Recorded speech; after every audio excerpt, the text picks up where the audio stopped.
नमस्कार बच्चों, आज मैं आपको हिंदी निबंध के बारे में बताऊंगी। निबंध गद्य की वह विधा है जिसमें विचारों की कसावट और शैली की कलात्मकता का पूर्ण निखार होता है।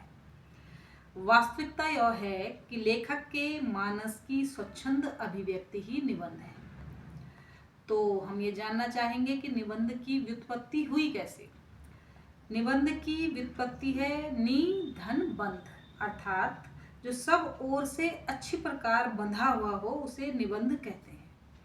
हिंदी में निबंध अंग्रेजी के ऐसे का ही पर्याय है। ऐसे का उद्गम हिंदी के एक्जिजियर और फ्रेंच के एसाई से हुआ है, जिसका अभिप्राय है प्रयोग परीक्षण। आचार्य रामचंद्र शुक्ल निबंध को गद्य की कसौटी मानते हैं। उनका कहना है, यदि गद्य कवियों या लेखकों की कसौटी है तो निबंध गद्य की कसौटी है।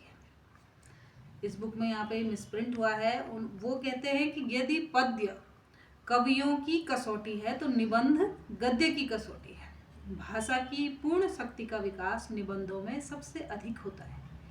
अब हम देखना चाहेंगे कि निबंध की क्या परिभाषाएं और कैसा उसका स्वरूप है। तो निबंध के बारे में डॉक्टर जॉनसन लिखते हैं, निबंध उत्शृंखल भावनाओं की साहित्यिक अभिव्यक्ति है जिसमें न कोई क्रम होता है और न नियमबद्धता।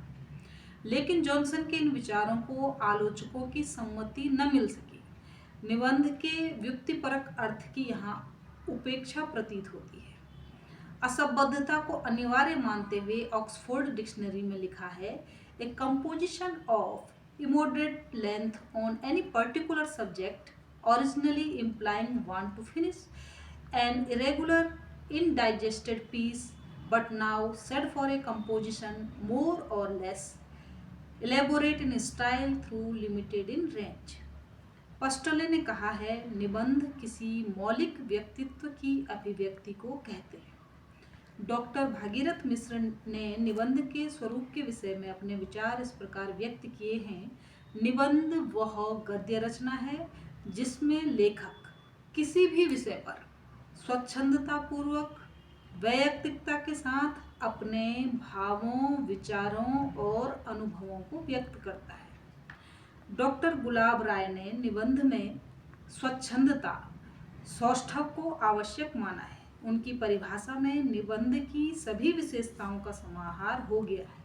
वे लिखते हैं, निबंध उस गद्य रचना को कहते हैं जिसमें एक सीमित आकार के भीतर किसी विषय का वर्णन या प्रतिपादन एक विशेष निजीपन, स्वच्छंदता, सौष्ठव और सजीवता तथा आवश्यक संगति और संबद्धता के साथ किया गया। उपयुक्त परिभाषाओं के आधार पर दो प्रकार के निबंधों के दर्शन होते हैं।